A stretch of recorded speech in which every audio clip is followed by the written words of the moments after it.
Let's say we have this project, developing a new medical device like a high-tech heart rate monitor.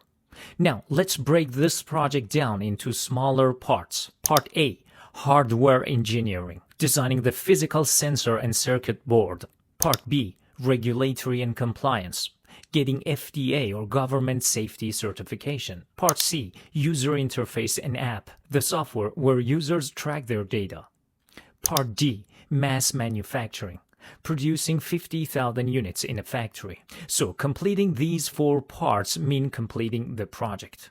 Now, as you know, the first thing that a great project manager like you do is picking a development approach for this project. Let's do it. Can we use a predictive or waterfall approach for all parts? Think for 3 seconds. The answer is no. Look at part C, the app part.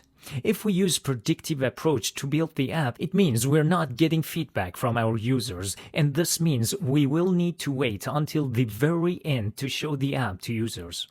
Now, what if we discover our app is hard to use and our users don't like it? Unfortunately, we don't have time to rewrite everything because we are at the very end of our project. So we cannot use predictive approach for part C. Now, can we use an agile approach for all parts? Think for 3 seconds.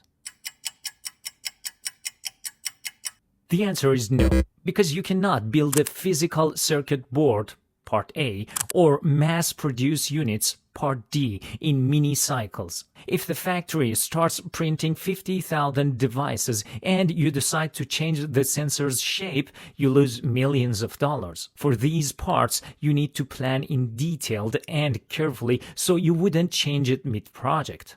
Also, regulators, Part B, require a fixed documents in a certain way at a certain time before they even begin their review. There is no flexibility with these parts, so we cannot use agile development approach for these parts. Now, $1 million question is, what's the solution?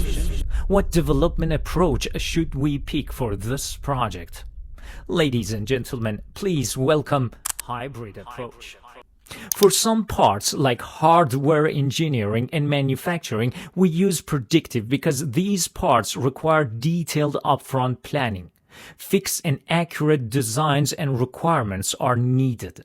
You need to get the blueprint right the first time because changes are physically impossible once the machines start running.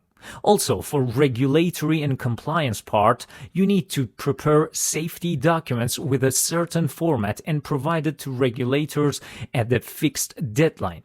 You can't provide the basic version of safety documents and say, I'll make it better once I get your feedback. So, for parts A, B, and D, we use predictive approach. For other parts, like the user interface and app, we use Agile because these parts are digital and can be improved through constant testing. We can release a basic version, see how patients use it, and update the software every 2 weeks to make it better. Now, let's wrap it up.